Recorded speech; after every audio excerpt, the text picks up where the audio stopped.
I think to compete in today's world, you have to be modern.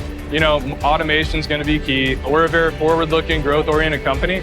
And in order to do that, you have to be up to date, you have to be modern, and you have to be willing to take that next leap to beat the other guy out. If we have obsolete components that we can't get, we're going to have downtime. So really just using that information to drive our reliability and our maintenance is probably the most critical thing for us. It's a 160,000 square foot building. We've got about half of it, so about 80,000 square foot of production area. Bending, finishing, it's all tube fabrication. But here we're doing simple one bend bending.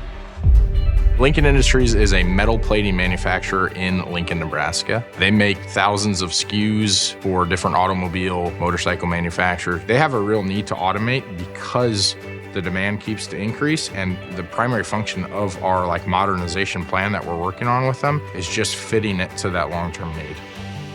How do we meet that demand? How do we improve quality? How should we look at improving safety in that line?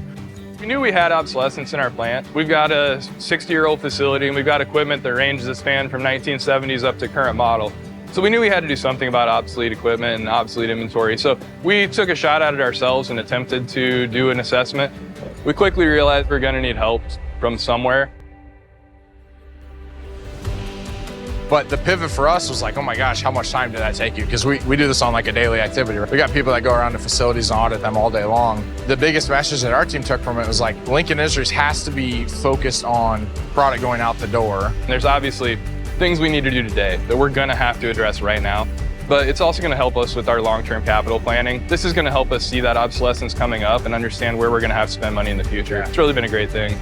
Now that we have the data and we can monitor our lines real time. So now our biggest push between Lincoln Industries and us is how do we use this data to manage the plan now? So immediately fix some things or mitigate some things, and then how do we use that to make a 5-year plans? The live database became the thing.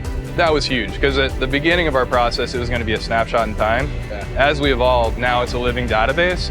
We always look at it as in technology is going to disrupt you. It may disrupt you positively, it might be negative. And so we look at where are the ways that it's going to fail and it's going to cause you downtime and you're unprepared for it. And then as we look at that and we start to mitigate those things, where are the ways we can plug in new technology that can be positively disruptive to improve efficiencies or safety or sustainability? We build businesses in a local community. We put a flag in the ground and we serve them face to face. So there is no better partner that can come to a manufacturer and say, we want to help audit what's in your facility and then start a long-term plan to maintain and maximize it. The success of your business is what the success of our business depends on.